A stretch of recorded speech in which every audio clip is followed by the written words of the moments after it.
jugera. Maudits, soyez maudits jusqu'à la 13e génération de vos races. Maudits. Je vous briserai, ma tante. Je reprendrai l'Artois. J'en fais le serment devant mes ancêtres. Désormais, mes seigneurs, tout ce qui est à elle est à vous. Ce chien de Robert triomphe. Il détruit tout. L'Artois ne peut demeurer plus longtemps entre les pognes de cette punaise. Je refuse de jurer. Sire, mon cousin, allez-vous accepter qu'on vous brave et qu'on vous soufflette ainsi au visage? C'est maintenant qu'il me conviendrait qu'il mourût. Poison. Comment il va? Le roi se meurt. Quelle fatalité. Pauvre royaume. Nous trouverons ce criminel, madame. Je vous le promets. Pensez au roi que vous allez donner à la France. Est-ce donc rien d'avoir expédié en enfer ton frère Louis? Pauvre enfant. Il n'a pas l'air bien solide. Personne ne s'étonnerait si cet enfant mourait dans les jours qui suivent. Il ne bouge plus. Seigneur. Je le savais. Non, il faut qu'on croie que le roi est mort. C'est le seul moyen de protéger le vrai. Je suis maudite. Non, madame, pas vous. Avouez, Charles, que vous y pensez aussi. À quoi? À la malédiction. Charles! 4 rois de France disparus en si peu de temps. Avez-vous jamais aimé le roi Édouard? J'ai cru l'aimer. Oh, madame, que n'ai-je osé vous dire que depuis longtemps, vous étiez l'unique dame de mes pensées. Oh, mon tendre, si j'avais su. Isabelle a envoyé mes 2 filles en prison pour un péché qu'elle est précisément en train de commettre. Songez, sire, que c'est la même femme qui, naguère, fit pleuvoir l'opprobre sur mes 2 filles. Chassez votre sœur de France. Elle apporte le malheur. Vous me le paierez, ma tante. Nous n'en avons pas fini.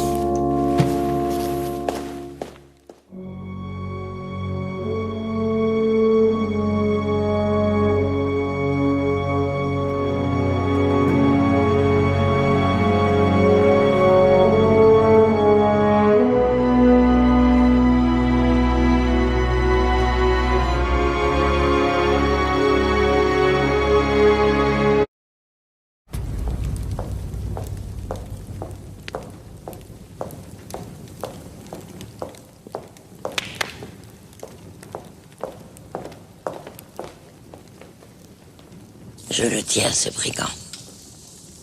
Je sais qu'il y a eu un grand trafic de sceaux sur les terres d'Artois. Ces 2 mesquines employées de Robert, Marie la Blanche et Marie la Noire, ont avoué devant sergent qu'elles cherchaient des sceaux pour lui. Je le tiens. Croyez-vous que cela suffira, madame? Oula, tu me sers de plus en plus mal, ma fille. Je voudrais bien savoir à quoi tu rêves. Je vous l'ai dit. Je pense à me marier. Marier? Toi? Mais tu deviens folle, ma fille. Te marier? Tu as 32 ans. 32 ans. Tu es vieille, ma fille. Oui. Sans doute, je suis vieille. Mais certains hommes me trouvent encore tout à fait à leur goût. Le haut parti que tu feras. Il sera bien pourvu, celui qui te prendra pour femme. Il pourra chercher ton pucelage dans le lit de tous mes écuyers. Il y trouvera aussi ses cornes. À l'âge que j'ai, madame, et l'on sait que vous m'avez tenue fille pour vous servir. Pucelage est plutôt malheur que vertu. J'apporterai des maisons et des biens à un mari et il les retirera du compte de mes années. Eh bien, si tu les gardes, ma fille, si tu les gardes, ces biens ont été tondus sur mon dos. Madame, vous n'iriez pas retirer vos bienfaits à qui vous a servi en choses si secrètes et que nous avons accomplies ensemble, hein? Tu me menaces. Tu me menaces. Tu ne te marieras point. Je ne veux pas. J'ai faim. Allez, allons me chercher de la nourriture.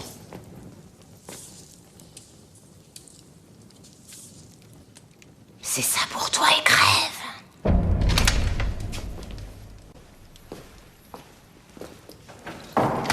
venez vous faire chez moi? Annoncer la mort de ma tante Mao? Non, elle vit. Et espère encore qu'elle gagnera contre vous? Ah oui? Alors que me voulez-vous? Est-ce par cette chatière, monseigneur, que passent toujours les dames que vous recevez?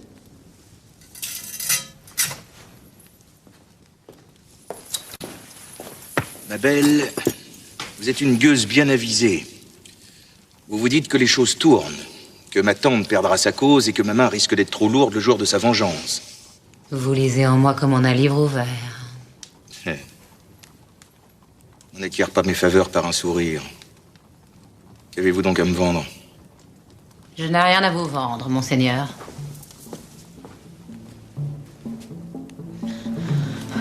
Faites-vous donc, là.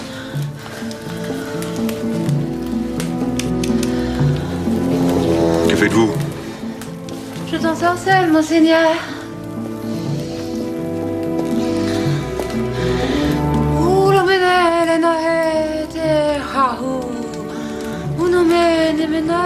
Tu as peur, monseigneur? Que cherches-tu? À faire apparaître le diable? Ah oui, monseigneur. Voilà. Voilà, c'est tout juste ce que je voulais. Voilà, c'est vous, vous êtes le diable. Sais-tu que je pourrais te brûler comme sorcière? Oh, monseigneur.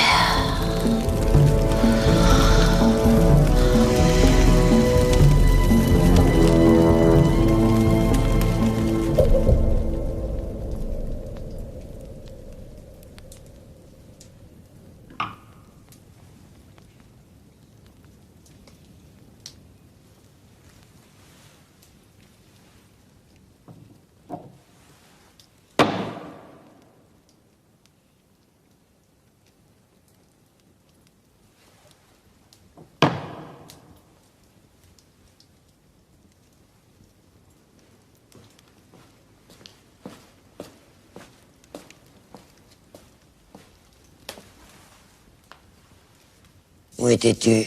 Je me suis dépensée pour vous. Parle. Je suis allée chez monseigneur Robert d'Artois. Tu es folle. Je suis parvenue à rencontrer la Divion. Elle conspire avec monseigneur Robert contre vous. Et tente de lui fournir des textes, des sceaux. J'ai essayé de lui faire comprendre qu'elle gagnerait plus avec vous. Et que dit-elle, la Divion? Elle hésite, elle veut réfléchir. Vous l'avez spoliée de son héritage. Sans parler du temps où vous vous partagiez mon oncle. Elle aura du mal à se rallier à vous. Mais elle a de l'affection pour moi, je dois y retourner pour gagner sa confiance. Mais tu prends des risques. Si Robert s'en aperçoit. Oui, je sais. Mais péril n'est pas fait pour m'effrayer. Alors tu es brave, ma fille.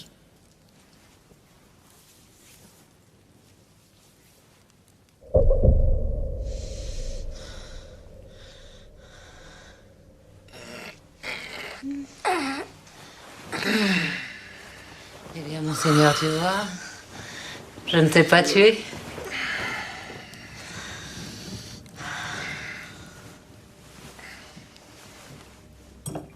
Allons, je bois la première pour te prouver que je ne t'empoisonne pas.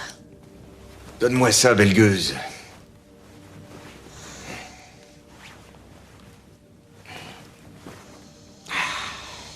Je peux pas attendre demain.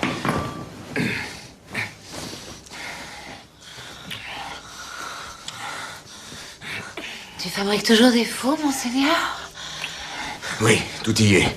Les noms, les dates, les sceaux. Mao a beau jeu d'ouvrir les registres d'Artois et de montrer qu'il n'y a pas la main d'un de ces clercs alors qui ressemble à cette écriture-là. Tant que Mao sera vivante, tu perdras ton procès.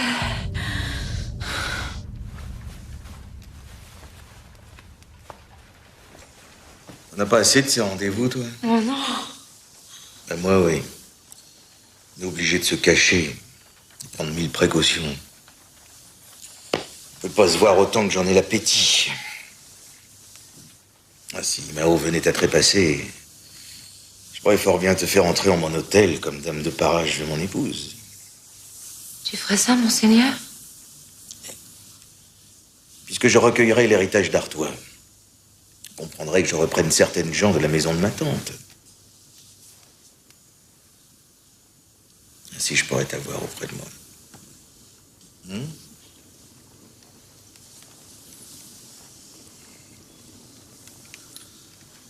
Enfin, si Mao venait à trépasser, bien sûr.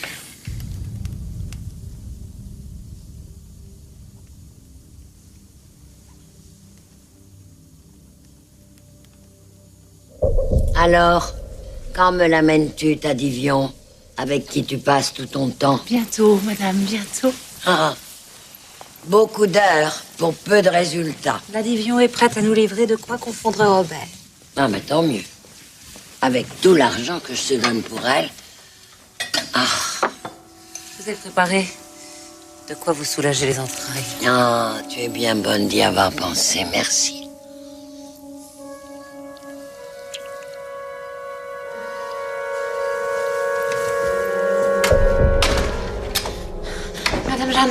Madame Jeanne, venez vite, madame est au plus mal.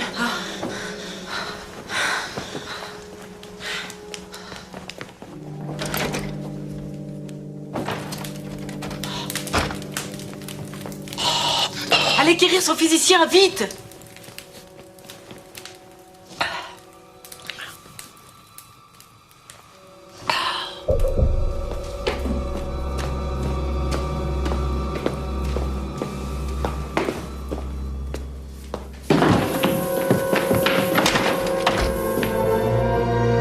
Alors? C'est fait. Oui, mais est-elle morte? Non, ce poison met un certain temps à détruire le corps. Elle est solide comme un taureau, elle est capable d'y survivre. Aussi vais-je lui ordonner chaque soir avec ses remèdes, elle n'a confiance qu'en moi.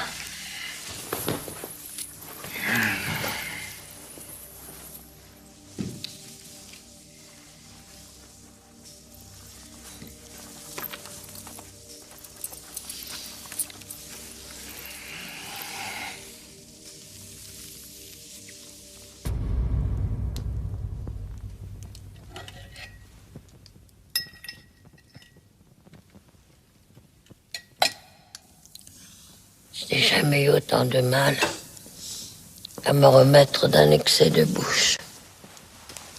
Prenez, madame.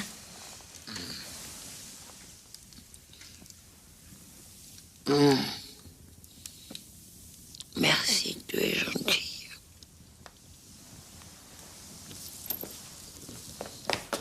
Non, toi, tu n'es pas malade.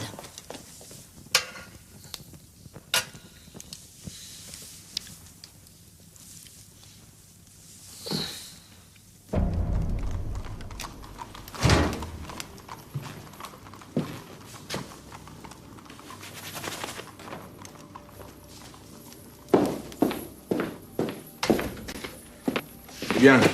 Elle vient. Quoi, toujours pas? Oh, elle résiste depuis un mois, ce qui fit partir le hutin en 3 jours. Non, pas aujourd'hui, j'ai affaire. Allez, non, fiche-moi le camp, pas aujourd'hui, je te dis.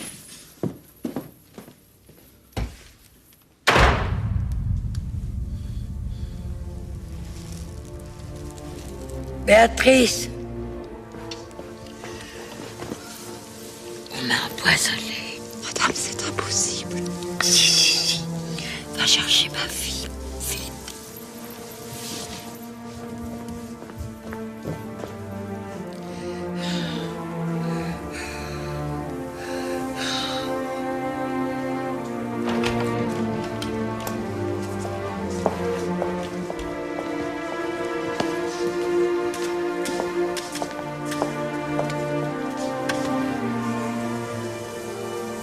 Jeanne, ma fille, si je venais à trépasser. N'ayez point d'inquiétude. S'il vous arrive un malheur, je me rendrai auprès du roi et exigerai qu'il me rende l'hommage pour l'Artois. Robert, jamais ne doit avoir ma terre. Jamais. Vous m'avez appris à aimer l'Artois, ma mère. Je vous le conserverai. C'est bien, ma fille. Je voudrais me confesser. Je vais appeler votre confesseur. Non, un inconnu. Et quand j'en aurai terminé, tu le confieras à Béatrice. Mais pourquoi, mère? Fais comme je te dis.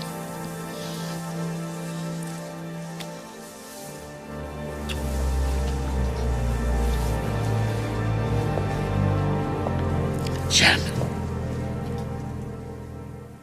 je n'ai pas été la mère que tu aurais espérée. Vous avez toujours été ma mère. Je n'en aurais jamais souhaité une autre.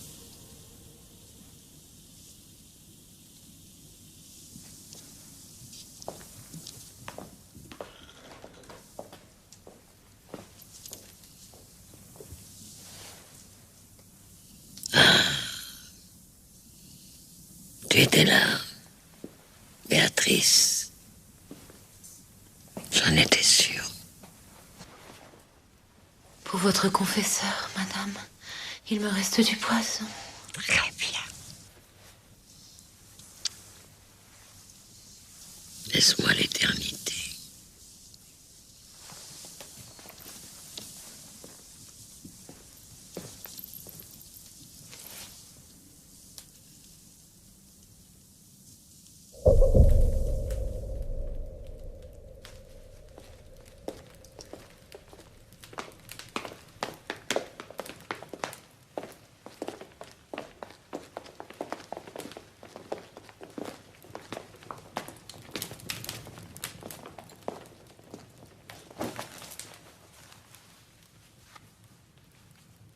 Vous avez été empoisonnée, madame, par moi et pour l'amour de monseigneur Robert. Alors tu es perdu. Il s'est servi de toi contre moi. Béatrice.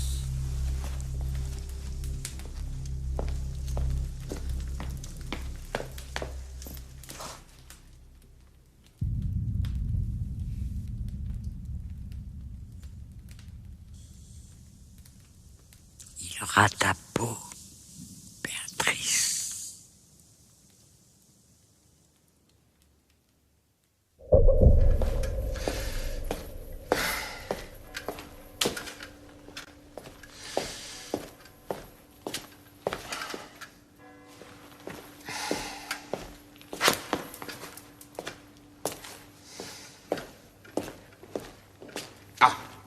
Mon cousin, Pourquoi avoir remis le gouvernement de l'Artois à sa fille Jeanne? je ne puis faire autrement. Elle s'est immédiatement présentée ici selon l'usage. Elle est l'héritière légitime. Jusqu'à mon procès. Naturellement. Mais rassurez-vous, mon cousin. C'est un consentement provisoire et de pure forme. Et l'Angleterre? Pour réclamer l'hommage. Oui. Jean-Édouard III ne m'a toujours pas reconnu comme le roi de France. Ben, c'est une très bonne idée. Je me dégourdirai les jambes. Cela m'éloignera des tracas de Paris.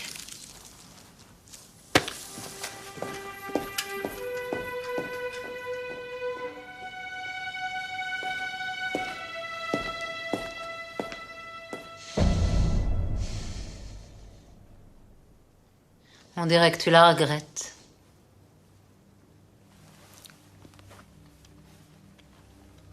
À présent, je puis être dame de parage chez toi. Quand est-ce que je vais rentrer dans ton hôtel?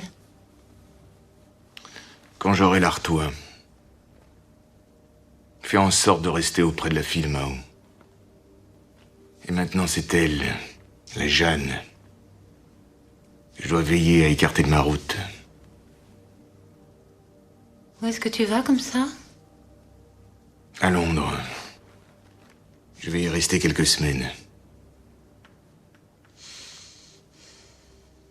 À mon retour, vivrons enfin sous le même toit.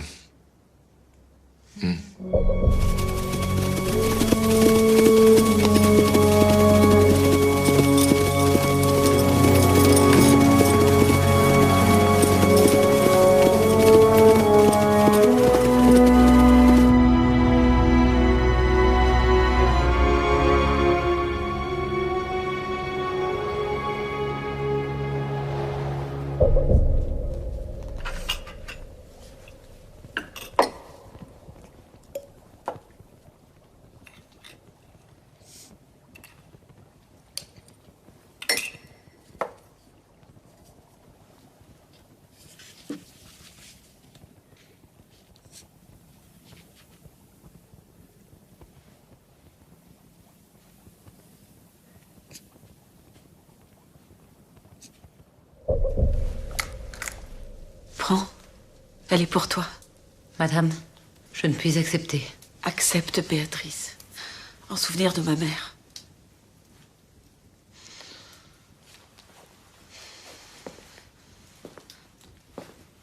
Voulez-vous boire quelque chose?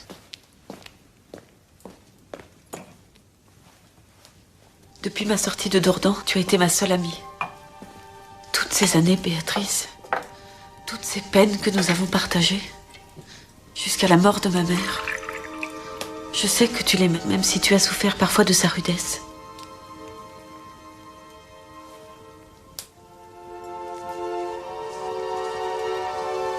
Elle n'a pas toujours été juste avec toi. Et t'as parfois bien mal récompensé de ta loyauté. C'était par peur de te perdre. Aujourd'hui, j'entends te donner ce qu'elle t'a toujours refusé. Tu te marieras, Béatrice. Et si les terres venaient à te manquer, je t'en céderai quelques-unes.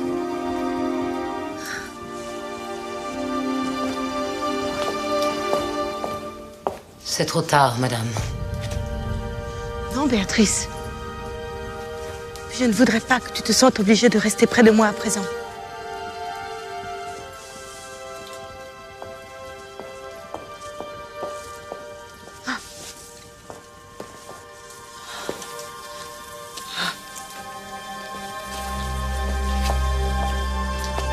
Tu l'as tué.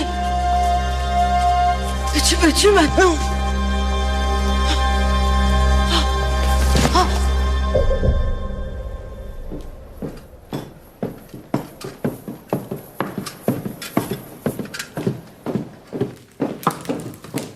Ah, ce cher Robert. Heureux Mortimer, l'homme qui possède et l'Angleterre et la plus belle femme d'Angleterre.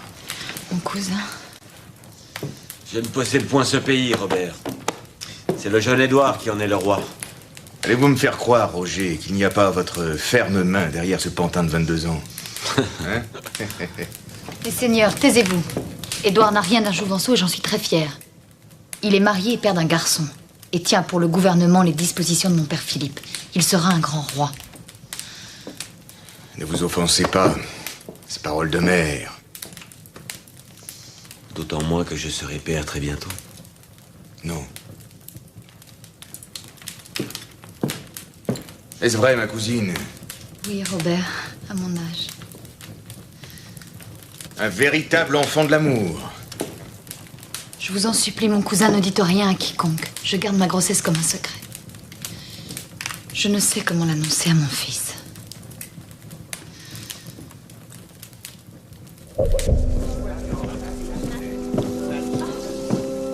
Quelle réponse dois-je rapporter ici? Hommage de l'Angleterre à Philippe, nous y songerons. Vous avez déjà répondu cela, sire.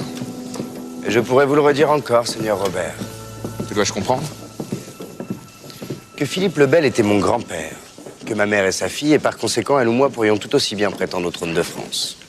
Alors le roi trouvé, comme on l'appelle, peut bien attendre.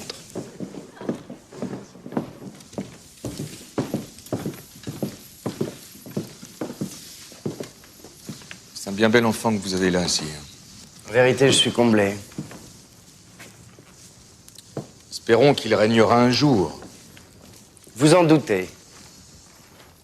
Sait-on jamais ce que la destinée nous prépare? Ce pourrait être son oncle qui monte sur le trône. Son oncle? Oui, madame, son oncle. L'enfant que votre mère porte dans son ventre. Comment osez-vous, Robert? Gardez-vous, mon doux sire, de tenir pour acquise une chose aussi folle à penser. Une femme ne peut donner la vie aussi tardivement. Ma mère le peut. Et d'un bâtard qui sera plus jeune que mon propre fils. On l'appellera peut-être un jour le roi trouvé, lui aussi. Pour elle, j'ai renié mon père et l'ai fait destituer. À son tour, elle honnie notre famille. Vous devez vous-même prendre garde à Mortimer. Quand on est capable de tuer un roi, on peut en tuer un autre. Que dites-vous? Votre père n'est pas passé de mort naturelle. Mortimer avait ordonné qu'on le tuât sans trace. Ses geôliers, après son trépas, ont reçu forte somme, qui n'a pas suffi à leur clore tout à fait la bouche. C'est trop de félonie. Mortimer est capable de nous oxyre pour épouser ma mère. Afin de se faire reconnaître régent. Pour pousser son bâtard au trône. Ce soir, nous irons nous saisir de Mortimer. Mortimer, sortez! C'est votre roi qui vous en donne l'ordre! Mortimer, sortez! Saisissez-vous de lui! Mon fils, je vous en conjure, épargnez le gentil Mortimer. A-t-il épargné votre honneur?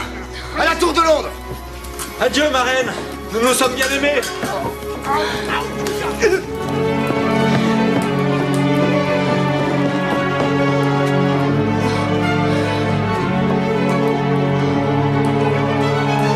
Non, Mortimer!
Elle a perdu l'enfant.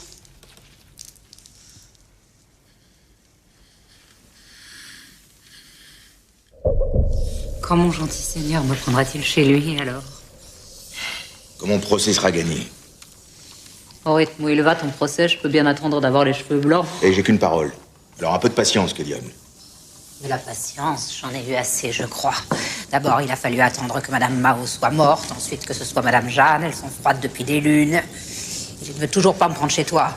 Oui, par prudence. Par prudence. Et de quoi te plains-tu? Tu as le meilleur de moi. Si tu étais en ma maison, je pourrais moins te voir, avec moins d'abandon. Eh bien, si j'ai le meilleur de toi, viens me le donner. Non, il faut aller voir le roi. Car aujourd'hui, c'est la duchesse de Bourgogne, la petite nièce de cette garce de Mao, qui revendique mon comté. Demain, alors? Non, demain, je dois aller à Conches et à Beaumont. J'y resterai 2 semaines. Et la Divion? Quoi? Qui se pavane à ta cour, elle part dans ta suite? Eh oui, c'est mon épouse qui en a décidé de la sorte. Alors moi, je vais t'attendre ici, comme une servante aimable et fidèle. C'est ça, c'est ça.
Robert, il faut que je te parle. Sire mon frère, je suis tout à vous entendre. L'armée! Ah. Ça fait du bien. Robert, ton procès est mauvais. Parce que tes lettres sont fausses. Non, mon frère, elles sont vraies. Robert, je t'en conjure. Ne t'obstine pas en si mauvaise voie. On a pris une femme nommée la Divion. La Divion qui vivait sous ton toit. Elle a tout avoué. Fausses écritures, pièces contrefaites. Et bien d'autres choses encore. Si on l'a passée à la torture, elle a dû confesser beaucoup. Si je te livre aux tourmenteurs, sire, je gage que tu confesseras avoir voulu me sodomiser. Ah, hélas. Cette dame a parlé avant la question. Par peur simplement d'être questionnée. Elle a été dénoncée par la dame de parage de Mao, Béatrice d'Hirson, qui, elle, a raconté que tu aurais fait empoisonner ta tante. Garce! Mensonge! Mensonge! Ma tante ne manquait pas d'ennemis. La réponse, Robert. Quelle réponse? Que tu renonces à l'Artois pour que je puisse éteindre cette affaire. Jamais. C'est au roi que tu refuses? Oui, sire. Au roi que j'ai fait. Si je l'avais oublié, tu poserais cette question. Ta réponse, Robert? Jamais. Alors, si tu ne veux point sauver ton honneur de père, je veillerai à sauver mon honneur de roi.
Monseigneur,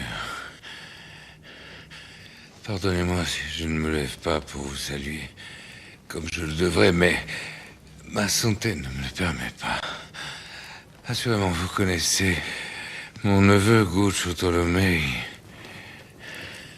Il a fait le voyage pour me voir mourir. Il arrive de Sienne. Il est venu aussi pour autre chose. Vous avez été toutes ces années un véritable ami pour moi. Toujours à mes côtés. Et pour notre profit, nos affaires se sont souvent trouvées mêlées. Mais si vous êtes venu jusqu'ici parce que vous avez besoin d'argent, malheureusement, je ne puis vous en donner. Rassurez-vous, Tolomei. Je ne viens pas vous emprunter de l'argent. Et vous prier de m'en prendre. Et je voudrais vous remettre tout mon trésor de monnaie contre des lettres de change. Je pars. Je quitte le royaume. Votre procès est-il si mal engagé? Le jugement a-t-il été rendu contre vous? La lettre, en 4 semaines. Figure-toi, Tolomei, que ce roi dont j'ai épousé la sœur, ce roi qui jamais, sans moi, ne serait roi, me privera de mes biens et me condamnera à la prison, ou mieux, à l'exil. Je prends les devants, Tolomei.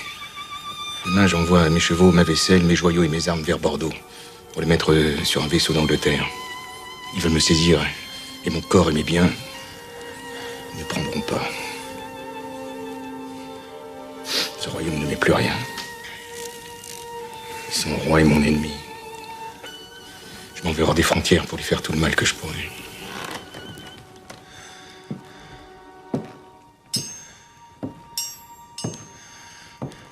Confiez-moi votre argent si tel est votre désir.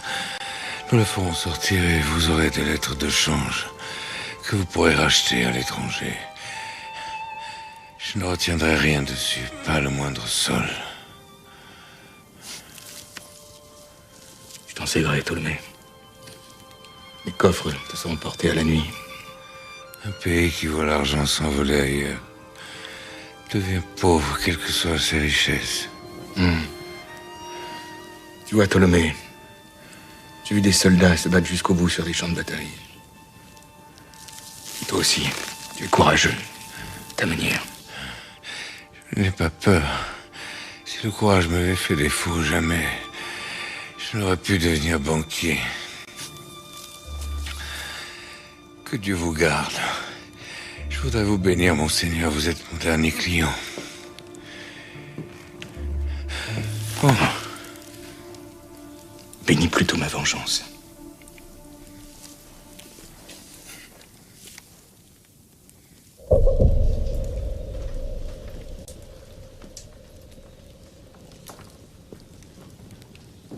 Sire, mon cousin, si vous jugez que ma présence à votre royaume puisse faire nuisance, livrez-moi à votre cousin de France, qui par 3 fois a demandé mon retour. Monseigneur, vous êtes mon hôte. Si je vous livrais au roi de France, je serais l'ennemi de mon honneur autant que de mon intérêt. Poursuivez, mon cousin. Bien. Je suis hautement coupable, et le déclare devant vous tous, mes seigneurs d'Angleterre, d'avoir trône de France Philippe de Valois, le roi mal trouvé qui m'en a payé de sa haine.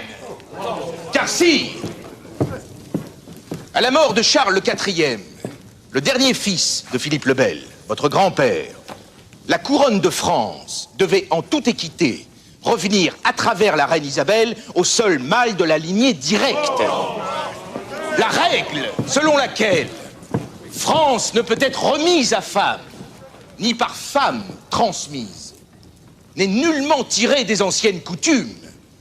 C'est une forgerie de connétable lors de la succession d'un roi assassiné afin que sa fille ne porte point couronne. Oui, messire, Louis Xe le Hutin a été assassiné. Écoutez, je connaissais bien la meurtrière, c'était ma propre tante. Elle m'a volé mon héritage. Vous n'avez pas à rendre hommage. Avec l'Aquitaine, vous possédez déjà le quart du royaume de France. Mais le reste aussi vous appartient. Je suis venu ici pour faire reconnaître le droit à vous, mes seigneurs, de le faire apparaître.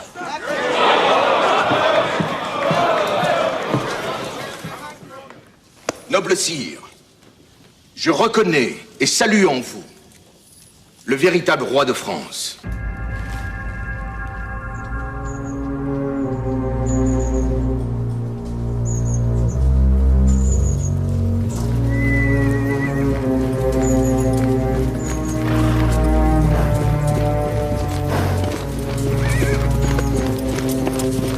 Mon fils, qui ne vient plus me voir jamais, a bien voulu accéder à ma demande et je vous sais gré, mamie, d'y avoir répondu. Castelring est devenu mon royaume. Mais depuis l'exécution de Mortimer, je n'ai plus goût à rien. Nous avons connu le même homme, madame. Avec qui pourrions-nous en parler? Nous n'avons plus que le souvenir, et il nous est commun. Vous m'en avez voulu? Le meilleur de ma vie, c'est d'avoir élevé et d'avoir été aimé de votre fils. Le meilleur de ma vie, Lady Mortimer, c'est d'avoir été aimé de votre époux. Le temps use tout, madame. Croyez-le, c'est apaisée et heureuse que je viens partager votre retraite. Nous vivrons donc ensemble le reste de nos jours.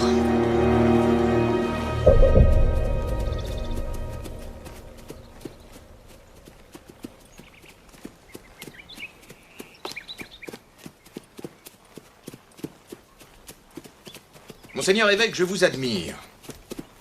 Vous avez toujours su vous élever, et que vous agissiez pour ou contre les gens, ils finissent toujours par vous remercier. Voici chancelier d'Angleterre, et moi je me morfonds à chasser les oiseaux dans ce pays brumeux. Votre pays vous manque, mais le mien vous honore. Vous êtes pourvu de châteaux, de pensions. Vous dînez auprès du roi dont vous recevez tous les égards. Hé, vous qui êtes son conseiller, savez-vous quand Édouard va se décider à conquérir la France et prendre une couronne que je lui tends depuis 3 ans? Il hésite, il hésite. Et moi je bout d'impatience. Je ne sais quand je retrouverai mon épouse que Philippe a condamnée à la réclusion et mes fils me manquent. Tiens, un héron. C'est vraiment l'oiseau le plus couard de la création. Édouard hésite. Non pas qu'il soit craintif, mais il pèse le pour, le contre. Il faudrait piquer son honneur. Le provoquer, en quelque sorte. Eh bien ça, je sais faire. Allez, allez. Où allez-vous? Chassez le héros!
Se plaît à me faire savoir que les honneurs pleuvent sur le comte de Salisbury.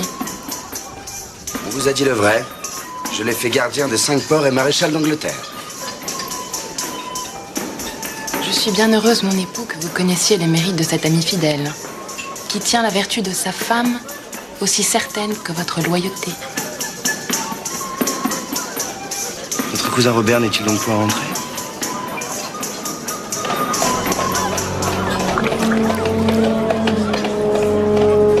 Ouvrez vos rangs, mauvaises gens faillis. C'est à votre roi que je viens faire présent. Sire, j'ai là un héron que mon faucon a pris. C'est le plus lâche oiseau qui soit de par le monde, car il fuit devant tous les autres. Les gens de votre pays, à mon avis, devraient s'y vouer. Et je le verrai figurer aux armes d'Angleterre mieux que je n'y vois les lions. Eh bien, c'est à vous, roi Édouard, que j'en viens faire offrande. Car il revient de droit au plus lâche et au plus couard prince de ce monde, qu'on a déshérité du royaume de France et dont le cœur manque pour conquérir ce qui lui appartient. Puisqu'on me traite de couard face aux dames et à mes barons, il vaut mieux que là-dessus je donne mon avis. Vous m'avez mal jugé, mon cousin. Je vous fais vœu qu'avant l'année achevée, j'aurai passé l'eau afin de défier le roi qui se prétend de France. Je vous sais gré de ce héron que vous avez pris pour moi et l'accepte avec grand merci. Sire, mon jeune et vaillant cousin, je n'attendais pas de vous une autre réponse. Votre noble cœur a parlé. Je fais vœu de partout vous précéder en bataille et prie pour que vie assez longue me soit donnée, pour assez vous servir et assez me venger. Hurrah, Sire Édouard! Hurrah!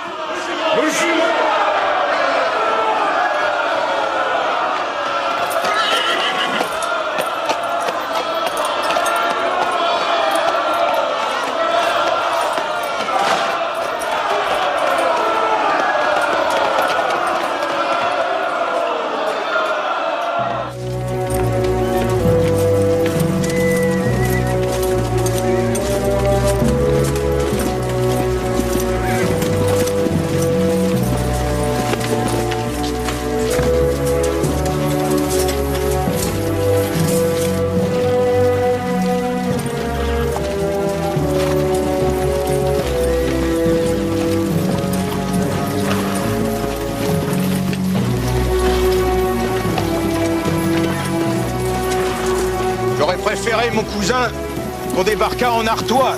Oui, Robert, mais c'est ici que Philippe nous attend. La Bretagne est bien meilleur terrain d'attaque. Ensuite, nous remonterons.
vas m'arracher ça. Dommage, je serai à cheval. Alors, mais...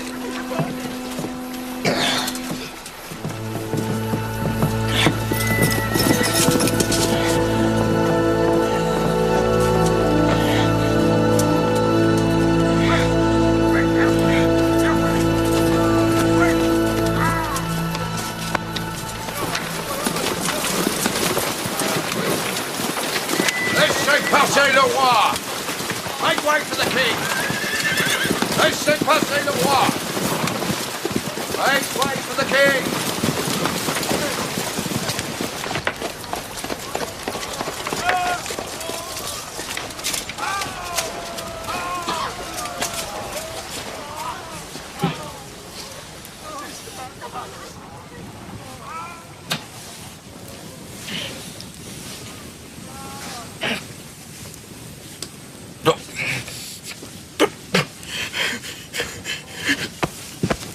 Dormez. J'ai tout perdu.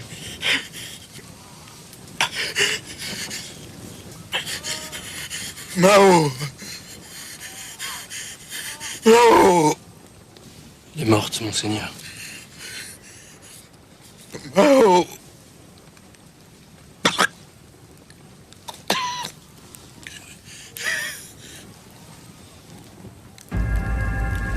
Monseigneur. Monseigneur.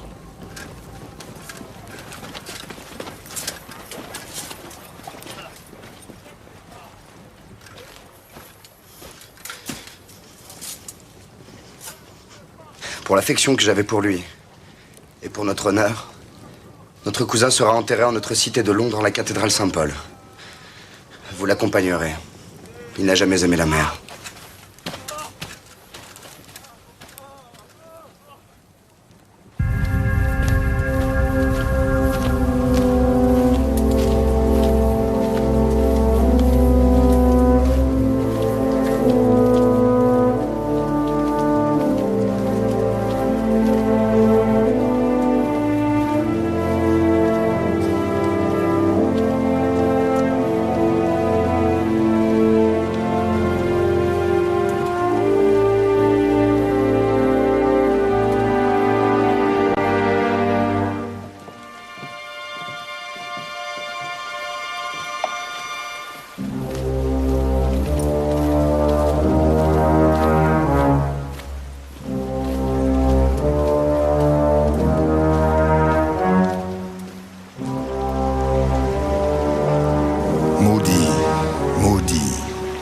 Tous maudits, jusqu'à la 13e génération de vos races.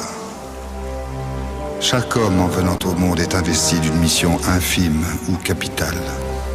Robert d'Artois, qui se battait pour sa terre ancestrale, avait allumé une guerre entre la France et l'Angleterre qui allait durer 100 ans. Des descendants du roi de fer, nul n'avait échappé au destin tragique.